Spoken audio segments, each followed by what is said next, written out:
You tonight, several updates on that horrific accident on Bayshore Boulevard that killed a young mother and seriously injured her baby girl. We have team coverage for you tonight. We're going to begin with Rod Carter. He's live on Bayshore where they're lowering the speed limit, Rod? Yeah, they actually are. A lot of changes taking place. I want to show you something. If you look right down there, you'll see an electronic sign that now says how fast you're going. And the speed limit sign there next to it now says 35 miles per hour. A lot of these changes happening within the hour from the city of Tampa, announcing some sweeping changes here to Bayshore. Take a look at some of the other things. As I mentioned, the speed on Bayshore will now be reduced from 40 miles per hour down to 35. Bike lanes extended on the southbound side of Bayshore from Howard up to Gandy. City's going to narrow some of the lanes to 10 feet wide to calm the traffic here. Some of this was already underway, now sped up because of yesterday's deadly accident. News Channel 8's Jana Jones was there when Tristan Heyrin walked out of jail in the wee hours of the morning. Watch what happens. Do you regret anything that happened yesterday?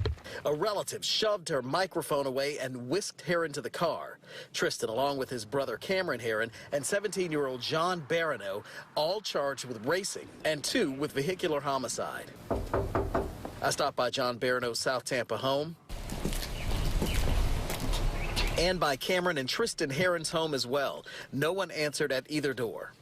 Today, the Heyrin's attorney, Charles Inman, told me, quote, the Heyrin family is devastated about the events that occurred and the horrible loss of life and injuries to the child. They added their thoughts and prayers go out to the family. I've never even known Cameron to do something stupid like this. Meanwhile, at the memorial on Bayshore, people continue to lay flowers to remember the life lost here. Christy Sample is one of them. She knows one of the suspects. I was personally good friends, mutual friends with Cameron Heyrin.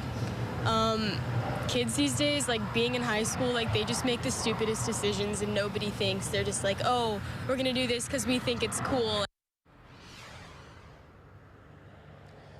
One of the other things that the Tampa Police Department is doing is they have been circling around here on Bayshore, literally slowing down the cars and letting them know that the speed limit out here has changed. That's why you see a bit of a backup here. One of the other things they're going to do also is put up flashing lights at some of the intersections, some of the crosswalks to alert people that folks will be crossing Bayshore. By the way, I also spoke to the attorney for John Barano. I tried to, I should say. I called several times, even stopped by their office, and so far, no return call. Live in South Tampa, Rod Carter, News Channel 8.